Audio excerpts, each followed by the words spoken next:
तो बग्गी का ब्लॉग आ चुका है दोस्तों। तो हेलो एवरीवन, एक बार फिर से स्वागत है मेरी वीडियो में आपका। और आप लाइक कर दीजिए, कमेंट कर देना, वीडियो पसंद आए तो सब्सक्राइब करना बेल आइकन के साथ। मैं पहले से ही कह दे रही हूँ दोस्तों। तो बग्गी के ब्लॉग का टाइटल है एक बेटी का फर्ज, मम्मी के साथ रहना जब उन्हें ज़रूरत है। तो बग्गी, आराम से रहो, कोई नहीं कहता तुमसे कि मत रहो मम्मी के साथ। और जब मम्मी को तुम्हारी ज़रूरत है तो आराम से रहो, क्योंकि एक बेटी का ये बहुत बड़ा सौभाग्य है कि उसे माँ के लिए कुछ करना पड़ रहा है। माँ तो आजीवन ही उसके लिए सब कुछ करती है। बहुत अच्छी बात है, तुम अपनी माँ के लिए कुछ करो, लेकिन बस फर्ज के नाम पे बस कहने के लिए फर्ज फर्ज मत करो कि एक बेटी का फर्ज है। फर्ज निभा के दिखाओ सबके सामने। लेकिन तुम्हारी बातें कुछ और ही होती है, तुम बोलती ज़्यादा हो और करती कम हो। ये है, तुम्हारी माँ को ज़रूरत है तो आराम से रहो वहाँ पर, करो उनके लिए कुछ। तुम्हारी माँ तुम्हारे लिए कितना करती है, तुम्हें करना चाहिए। फिर बग्गी ने दिखाया खाना, कि मैंने खाना बना दिया है और अब मेरे भाई रोटियां चपातियां खाने लग गए हैं। पैसे पराठे वराठे खाते थे और मैंने भी डीजे गंज की तरह चपातियां खिलाना सिखा दिया है। आराम से पराठे भी बना सकती है तू, लेकिन चल ठीक है, तुझ पे रोटी बन गई। रोटी सही, तूने बनाया तो सही ना खाना, बहुत बढ़िया वाली बात है। और फिर बग्गी ने दिखाया, मतलब सुनाया कि बाहर हेल्पर काम कर रही है। बाहर हेल्पर बर्तन मांज रही थी, तो बग्गी ने दिखाया और बग्गी ने कहा कि साफ सफाई भी मैंने पूरी कर लिया, डाइनिंग टेबल का मैंने कपड़ा भी बदल लिया है, सारी साफ सफाई मैंने पूरी कर ली। तो बग्गी ने आज का जब साफ सफाई करी तो पूरा फर्ज दिखा दिया रोटी वोटी का, कि मैंने ये फर्ज निभा लिया है, बग्गी ने कहा। और फिर बग्गी ने दिखाया कि बर्तन बाहर मांज रही हैं। उनको बाहर ही अच्छा लगता है यार बर्तन, जो हेल्पर होती है बर्तन मांजने वाली, उनको बाहर ही अच्छा लगता है, खुले डुल्ले में बर्तन मांजना। बग्गी उनको थोड़ा सा ये लगता है कि अंदर मांज रहे हैं तो इधर उधर पानी गिरता है उनके हाथ से, उनको खुले में मांजने की आदत होती है, तो उन्हें बाहर ही अच्छा लगता है। और वो साफ सफाई कर ही दे रही हैं तो तेरे को कोई प्रॉब्लम नहीं होना चाहिए, आराम से। और तेरे को तो कोई काम ही नहीं है, फिर तो हेल्पर लगा दिया मम्मी ने, सब काम करने वाली लग रही है, तो तेरे को तो बस एक खाना बनाना रह गया। लेकिन फिर भी बग्गी पता है क्या कहती है, कि रात का खाना चाची ने बनाया है। बग्गी, ऐसे तो तेरे फर्ज हैं। फिर ये लगता है कि तू कितने मेंबर हैं तेरी फैमिली में पता नहीं, तू 4 जनों का खाना नहीं बना पा रही है। फिर तू अपने ससुराल में भी गिनाती है, मैंने ये करा, मैंने वो फर्ज निभाया, मैंने ये सब काम कर दिया, मेरे सर में दर्द हो रहा है, हेडक हो रही है। किस चीज़ की हेडक हो रही है मुझे समझ में नहीं आ रहा। तेरे घर में सारी सुख सुविधाएं हैं, सब कुछ है, तेरे को एक खाना ही तो बनाना है, उसमें तेरे को ये हो रहा है कि फर्ज निभाना है, ये करना है। और फिर मम्मी से सब मतलब मम्मी से सब मिलने आ रहे थे, और चाची को भी आज तक दिखा दिया बग्गी ने कि देखिए चाची को, क्योंकि कल सबने कहा कि चाची ने शायद इसको ऊपर भेज दिया होगा, तो इसने आज चाची को भी दिखाया। और सब मिलने ही आएंगे भाई, तबीयत खराब होती है घर में, किसी की भी हुई तबीयत खराब, मम्मी की तबीयत खराब हुई या किसी की भी, सब रिलेटिव आस पड़ोस वाले देखने ही आते हैं कि क्या हो गया, ऐसा क्या हो गया, क्योंकि मम्मी की कुछ ज़्यादा ही तबीयत ख़राब है, इसलिए सब देखने आ रहे हैं। और मम्मी को फिर दिखाने ले गए थे, तो जिस गाड़ी में गए थे वो लगता है कि कज़िन की गाड़ी है, क्योंकि कज़िन भी पीछे बैठी थी। और कज़िन पीछे बैठी थी बग्गी, तो तेरा वहाँ पे कोई काम नहीं था, तू इतनी देर में रेस्ट कर सकती थी, तू आराम से खाना बना सकती थी, शाम का खाना सब्जियां बना के रख लेती या कुछ भी। लेकिन तेरे को हर जगह लटक के चलना होता है, हर जगह लटक के तेरे को जाना होता है सबके साथ। तूने तो कहा था पहले भी ब्लॉग में कि अगर मेरी कज़िन नहीं होती तो मैं टेंशन नहीं लेती। तेरी कज़िन थी, तेरी कज़िन गाड़ी भी चलाना जानती है, वैसे तेरा भाई चला रहा था गाड़ी, शायद कज़िन की थी। तो आराम से तू घर में रेस्ट करती, कुछ भी करती। लेकिन भाई तेरे को घूमने फिरने का इतना शौक है कि बीमारी में भी मम्मी के साथ साथ चल रही। मम्मी को या तो कोई हो नहीं साथ ले जाने वाला तो बग्गी जाए, समझ में आता है। लेकिन जब हैं सब दिखाने वाले, अब तो लेडीज भी है, तू कह रही थी, मतलब अब तो लड़की भी है कोई संग में, तू कह रही थी अगर कजिन होती तो मैं टेंशन नहीं लेती, तो मत जाती तू। लेकिन तेरे को हर जगह जाना होता है। तो बग्गी ने कहा कि आज का पूरा दिन हॉस्पिटल में गया। ले, पूरा दिन हॉस्पिटल, हॉस्पिटल की तो कहानी यही है कि स्कैन कराने जाओ या कुछ भी करने जाओ, डॉक्टर को दिखाने जाओ, भाई नंबर लगता है, नंबर आता है तो पूरा ही दिन चला जाता है। ले, तू तो घर समेट लेती, लेकिन तेरे को तो लटक के जाने का बहुत ही शौक है।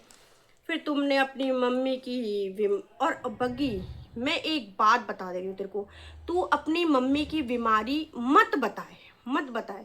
तू मम्मी की बीमारी बता रही है ना सबको, तू ज़्यादा कंफ्यूजन क्रिएट करिए कोई। फिर तू कुछ रसौली कह देती तो लोग तो बताएंगे ही ना, लोग बताएंगे, क्योंकि जितने मुंह उतनी बातें। और तू कुछ ज़्यादा ही क्रिएट कर दे रही है मम्मी की बीमारी। अभी तक तो तू कह रही थी कि मम्मी के रसौली और पथरी है, तो लोगों ने उसी प्रकार से अपना जो भी एक्सपीरियंस था वो बताया तेरे को रसौली का। लेकिन अब तू कह रही है स्कैनिंग में फैटी लीवर भी निकल आया है और हर्निया भी निकल आया है। भाई तू अपने मुंह से बता रही है तो फिर लोग क्यों ना कहेंगे, तू जनता तो कहेगी तू वाईटी पर आकर ये सब बातें कर रही है।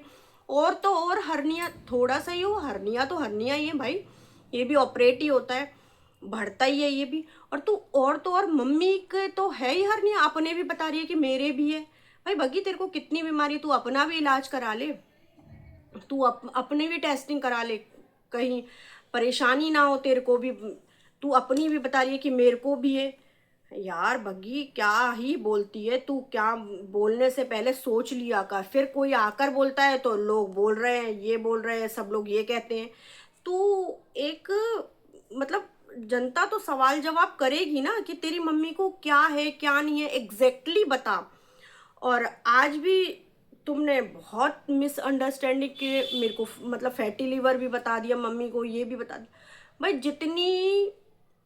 जितने डॉक्टर के पास जाओगे, जितनी स्कैनिंग होगी, उतनी चीज निकलेंगी। एक बार अब तुम सब फैमिली बैठकर डिसाइड करो, कोई अच्छे डॉक्टर को दिखाओ, वहां जाकर सब मम्मी का वहीं देखें, वहीं करें, जो करना है वो करो। तू इतनी मिसअंडरस्टैंडिंग क्रिएट कर रही है वाईटी पर आकर कि लगता है कि मम्मी को क्या, और स्कैनिंग में थोड़ी कुछ चीज निकल आती है कभी कभी। लेकिन भाई साहब तुम लोगों का अपना डिसीजन है, मम्मी के लिए तुम अपना डिसीजन लो। और कुछ अच्छे डॉक्टर को दिखाओ, कोई बड़े डॉक्टर को दिखाओ, ताकि कुछ हल निकले मम्मी की बीमारी का। मम्मी भी परेशान हो रही हैं, स्कैन कराने से डर भी लगता है इंसान को कि पता नहीं अब क्या आएगा, अब ब्लड टेस्ट में भी अब क्या आएगा, अब क्या आएगा। तो भाई उनका शरीर भी उनकी बॉडी भी ऐसे मतलब अंदर से घुल सा जाता है इंसान की, क्या होगा क्या नहीं होगा। तो बैठो, फैमिली मेंबर सब अच्छे, तुम्हारे तो सब फैमिली मेंबर अच्छे ही हैं, सब बैठो डिसीजन लो। कोई डीजेगंज की तरह थोड़ी है कि छोड़ देते हैं, तुम्हारे तो सब हेल्पफुल है। तो जाओ सबसे डिसीजन लो, ये बात सोचो, अपनी फैमिली में बैठकर सोचो, ना कि ये वाईटी पे करने वाली बात है। और किसी को कहने का मौका ही क्यों दो तुम। कोई कह रहा है तुम्हारे, तुम बता रही हो वही तो कह रहा है कोई, अगर तुम नहीं बताओगी तो कोई नहीं कहेगा।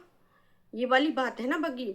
और फिर बग्गी कहती है अम, कि पापा को बहुत टेंशन हो रही है। भाई एक वाइफ की हस्बैंड को तो टेंशन होगी होगी, बहुत ज़्यादा टेंशन होगी, क्योंकि हस्बैंड को बाहर का संभालना होता है। तो लेडीज़ एक घर संभालती है, और घर संभालती है लेडीज़, और हस्बैंड निश्चिंत होके चला जाता है। लेकिन अब उसके ऊपर ये वाली बात हो जाती है ना कि वाइफ की टेंशन भी आ जाए, बाहर के काम की भी टेंशन, तो उसके तो हाथ पैर ठंडे पड़ ही जाते हैं कि ये सही हो जाए। भाई हस्बैंड वाइफ का रिश्ता ही ऐसा है, उसमें से किसी एक भी बीमार पड़ जाता है तो घर नहीं चलता। इसीलिए हस्बैंड वाइफ का तो बहुत ही प्यारा रिश्ता है। लेकिन अब तेरे पापा को थोड़ी लेकिन टेंशन कम लेनी चाहिए, कम। भाई टेंशन तो होती है, ये है कि ये भी कैसे कह सकते हैं हम कि टेंशन कम लेनी चाहिए। और टेंशन तो होती है जब तक ठीक ना हो जाए, लेकिन जल्दी से जल्दी कोई अच्छे डॉक्टर को दिखाओ, कोई डिसीजन लो, क्योंकि ऐसे जितना जितना समय घुलता जाएगा उतना उतना टेंशन बढ़ती जाती है बग्गी। फिर बग्गी ने कहा कि मैं नहीं जाऊंगी, मम्मी को ठीक करके ही मुझे जाना है यहाँ से, चाहे 3-4 महीने लग जाएं। तो बगी ठीक है, आराम से रहो, कोई कुछ नहीं कह रहा तुमसे, और ना किसी को कहने का मौका दो तुम, क्योंकि ना बताओ यहाँ आगे क्रिएट करो सिचुएशन मम्मी की, उतना ही बताओ जितना, कम से कम उतना ही बताओ, ताकि कोई तुमसे कह ही ना सके। आराम से रहो, और झाड़ू पोंछे की तुम्हें टेंशन लेने की क्या ज़रूरत है, वहाँ पुतनिया है, डीजे मॉम है। तुमने ये बात कही कि झाड़ू पोंछे की भी अब मुझे चिंता करने की ज़रूरत नहीं है। आराम से रहो, आज चाची आ रही हैं शायद, हाँ पुतनिया भी नहीं तो पागल हो जाती जो कर करके दिखा रही है। आराम से रहो, मम्मी की टेक केयर करो आराम से, लेकिन करो, कहने के लिए नहीं मैं फ़र्ज निभा रही हूँ, मैं फ़र्ज निभा रही हूँ, करो मम्मी की टेक केयर। और खाना कितना है, करके दिखाओ सबको कि मैं कर सकती हूँ। कितना खाना है कि खाने के लिए तुम, मैं चाची को उसको एक सब्जी बना लो, रोटी अब तुम्हारे भाई तो इतने एडजस्ट कर ले रहे हैं कि रोटी तक खा ले रहे हैं, वो पराठे खाने वाले, तो फिर तुम्हारे संग एडजस्ट कर ही लेंगे। आराम से रहो, और मैं भी प्रे करती हूँ भगवान से कि मम्मी तुम्हारी जल्दी ठीक हो, जल्दी से स्वस्थ हो मम्मी तुम्हारी, और जो भी हो सब चीज़ पता चले, क्लियर हो, भगवान करे सब अच्छा हो। और बग्गा आ ही रहा है, कपड़ों की टेंशन मत लो कि मैं 2-3 दिन से यही टी शर्ट पहन रही हूँ, यही टी शर्ट, बग्गा आ रहा है, यूँ गया बग्गा यूँ आया। बग्गे को भी भाई तुम्हारे बिना आदत नहीं है, बग्गे को भी, तुम्हें जितनी बग्गे की याद आ रही है उससे ज़्यादा बग्गा भी तुम्हारे लिए बेसब्रा हुए जा रहा है। बग्गे को लग रहा है कि यहाँ से काम निपटाऊं और वहाँ भागूं मैं। वैसे बग्गे के बिना चल रहा है, सब कुछ चल रहा है, बग्गा जैसे कह रहा था ना मेरे बगैर चल नहीं रहा है, सब कुछ चल रहा है, चल रहा है कि नहीं, अब जा रहे हैं कि नहीं, लेकिन बग्गी बग्गे को ज़्यादा ही चढ़ा देती है कि इसके बिना चल नहीं रहा है। सब चल रहा है पर यही है, और लेकिन बग्गा, बस बग्गे की कमी यही है कि यहाँ आके जब रख जाता है ना, फिर वो परेशानी तो होती है, वो दिमाग यही रखता है भैया जमाई राजा क्या खाएंगे, अपने घर में तो कुछ भी बना लो, खिचड़ी दलिया कुछ भी बना लो, रोटी पराठे कुछ भी बनाओ, जमाई राजा के लिए लगता है कि भाई साहब ये भूखे हैं ये जमाई। जमाई राजा अपनी जेब से पैसा खर्च नहीं करता, और वैसे घर में, वैसे अगर सास सही होगी तो किचन में जा जा के दिखाएगा, और सास अब सही नहीं है तो बगे तू बना अपनी बीवी के साथ लग काम पे, तू भी फर्ज निभा, जैसे तू अपना फर्ज निभाता है उनसे, ऐसे तू भी फर्ज निभा। सही बात है कि नहीं। और एक बार हम फिर से कहेंगे भाई बग्गी तेरी मम्मी की तबीयत जल्दी ठीक हो। हम लोग कभी ऐसा नहीं चाहते कि किसी की तबीयत के बारे में कुछ ऐसा कहे, कुछ नहीं, हम तो कहते हैं कि, लेकिन जो चीज़ तुम दोनों हस्बैंड वाइफ क्रिएट कर रहे हो ना, उस चीज़ का बहुत गुस्सा आता है कि बीमारी कोई खेल नहीं है, जो तुम लोगों ने खेल बना लिया है स्कैन का उसका, तो ये कोई खेल नहीं है। जब बीमारी, कहते हैं कि कभी खेल नहीं बनाना चाहिए, बहुत बेकार, ये तो बहुत बेकार है। बस यही है। तो दोस्तों बग्गी का ब्लॉग यही था, और कल बग्गे के जो कमेंट पढ़े होंगे आपने वो तो देखे ही होंगे भाई, क्या भर भर के कमेंट आए हैं ऑर्गेनिक खेती पे।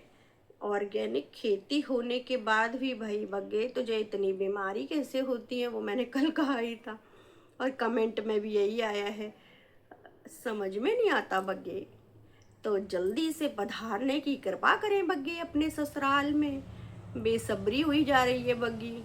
बग्गी को ऐसा लगता है काम गिनवाती ज़्यादा है, करती कम है काम, काम को ऐसे, और बातें ज़्यादा करती है, बातें तो इससे इतनी करवा लो, इतना इसको कैमरा में बोलना आ गया है कि बाक बाक बाक, मतलब इतनी सी चीज़ को इतना करके दिखा देगी बग्गी, इतना बोल के दिखा देगी तुम्हें, इतनी टेंशन है, ऐसा लग रहा है इसकी खोपड़ी पे ही सारी टेंशन है। सब टेंशन ले रहे हैं भाई, भाई भी कर रहे हैं, सब कर रहे हैं, लेकिन थोड़ी सी कम कम बोलो, फर्ज ज़्यादा निभाओ। तो आपको मेरा वीडियो कैसा लगा, एक बार फिर से कह रही हूँ, like comment share and subscribe करें।